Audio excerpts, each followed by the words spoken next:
If you're anything like me, you went through that phase in school where you really enjoyed certain things. Maybe it was art, maybe it was music, maybe it was writing, but your teachers gave you so many constraints to write an essay about this specific thing so that you almost learned to hate the art that you normally liked. But sometimes that makes us extra against any form of constraints. But I'm here to tell you that having some limited constraints that you put on yourself can actually help you with your songwriting. Let's talk about it. So I think it's important here to establish why it is that some limited constraints we put on ourselves can actually help our creativity and help us get outside of the box. And the basic reason is that we just tend as humans to gravitate towards the same things over and over and over again and tend to gravitate towards habits. So for example, if you're somebody who works out and has worked out for a while, you probably have a specific routine that you tend to go to over and over and over again. Maybe it's that you run every Monday, Wednesday, and Friday. Maybe it's that you do a workout every single day at 5 a.m. or 5 p.m. Regardless, we tend to do the same patterns over and over again.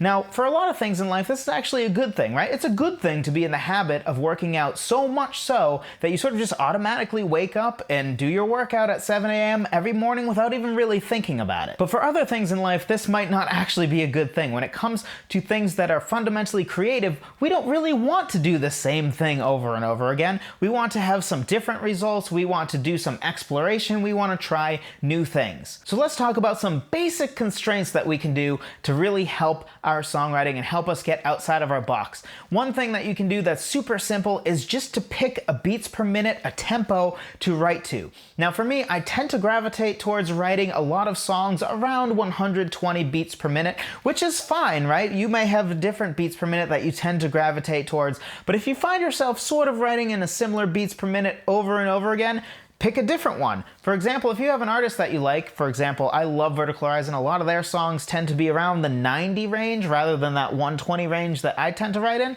So one day I just decided I'm gonna put a click track up and I'm gonna put it at 90 beats per minute, 92 beats per minute, somewhere in there, and I'm gonna improvise and start trying to write a song from that beats per minute tempo starting place. And the reality is that tempo makes a huge difference. If you've ever been a part of a band where maybe you play a song and sometimes it feels like it drags, and a song that's normally really good is actually made to be kind of bad if it drags, or it's made to be bad because it feels too rushed, like somebody's like, where are we rushing to? And the song just sort of feels off. You know then that tempo is very important. It makes a huge difference in the feel of a song, so by that same token, you're gonna write something significantly different when you're writing at 80 beats per minute versus when you're writing at 120 beats per minute. And then you can go the next level and actually use a drum beat, especially one that has a certain feel to it, in order to write to. For me, I wrote a very simple, four to the floor type drum beat to force myself to write some catchy music, because I tend towards the more epic, grandiose, emotional music, and I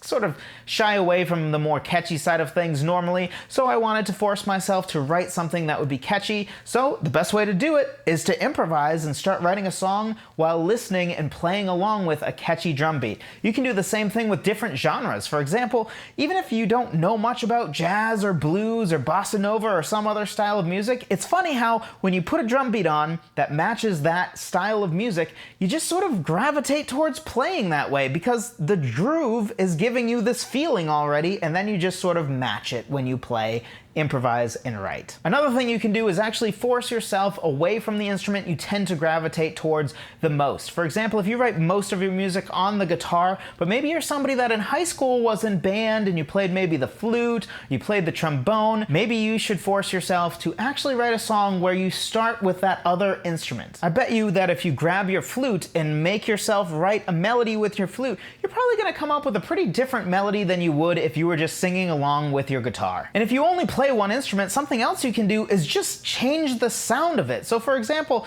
with guitar, playing an acoustic guitar versus playing a distorted electric guitar is going to inspire you very differently. You're almost definitely not going to play the same way when you play an acoustic guitar versus a distorted electric guitar versus a clean electric guitar versus an electric guitar that has tons of reverbs on it. They're all going to inspire you to write differently. And the same can be true for those of us that play the piano, especially if you have a keyboard. Keyboards keyboards have built-in different sounds. It has strings usually built in. Mine, I think, has a clavinet built in, a bunch of different sounds. You can utilize these in order to inspire you differently. And even if you don't, if you get a keyboard that you can plug into your computer, then you can download some free synths, and then you can play around with a bunch of different sounds, because you're going to play very differently when the keyboard makes different sounds. Another thing that you can force yourself to do is force yourself to write in a specific style with your instrument. So for example, if you are somebody that always strums your guitar, maybe force yourself to write a song where it just involves picking, or it involves specifically finger picking. I once did this with a song, and it's a song that I still love to this day. I wrote it like 10 years ago, but I forced myself. I'm like, all my guitar songs are songs that I just strum. Why don't I do something where I do some picking? And I really, really love how that song came out, and I never would have written that song if I didn't force myself outside of my comfort zone. And also, this one might be obvious, but you might find yourself actually writing almost entirely in major or minor keys. So if you're somebody that always writes in a major key, make yourself write a single song in a minor key, or vice versa if that's your situation. And the last constraint that we're going to talk about is actually constraining the subjects that you talk about. So for example, you might want to actually constrain yourself to only talk about certain things, or the opposite. You might constrain yourself to say, I'm going to talk about literally anything but this specific thing that I tend to gravitate towards over and over again. For example, if you're somebody that always tends to write love songs or loss of love songs, and they're all kind of like sad songs of I love you, you don't love me, you left me, blah, blah, blah,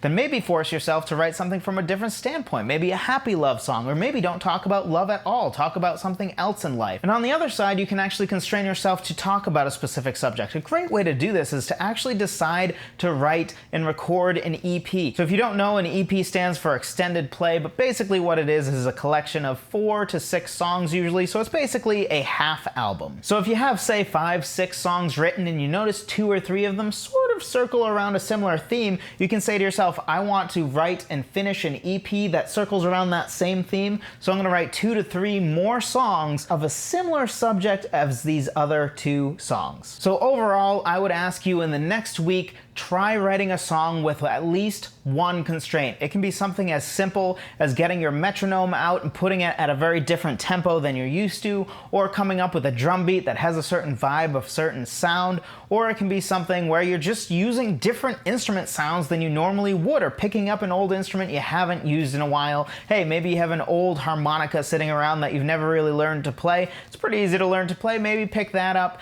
Regardless, I would encourage you to put some constraints on your songwriting once in a while. You don't always have to do this, but once in a while to sort of force yourself out of the creative box. And if you want more help to get outside of the creative box, I have a free guide on 10 different ways to start writing a song. It's all about the same idea of like, we can tend towards writing in the same box over and over again and sort of have our songs sound more and more similar.